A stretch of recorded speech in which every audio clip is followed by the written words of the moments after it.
সংস্কারের নামে কালক্ষেপণ না করে বাদানুবাদ তর্ক বিতর্ক না করে অবাধ সুষ্ঠু নির্বাচনের জন্য তারিখ ঘোষণা করার আহ্বান জানিয়েছেন বিএনপির জ্যেষ্ঠ যুগ্ম মহাসচিব রুহুল কবির রিজভী।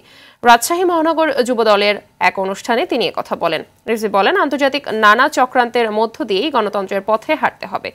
সকল ক্ষেত্রে প্রয়োজনীয় সংস্কার দরকার, তারপরও দ্রুত নির্বাচনের তারিখ নিশ্চিত করতে হবে।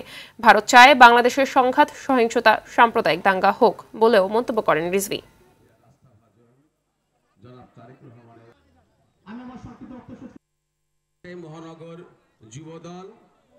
সংস্কারের নামে কালক্ষেপণ করে শুধু এটা নিয়ে বাদানুবাদ এবং এটা নিয়ে তর্ক বিতর্ক চললে পরে আপনি অবাধ সুষ্ঠু নির্বাচনের জন্য আপনি তারিখ ঘোষণা করুন।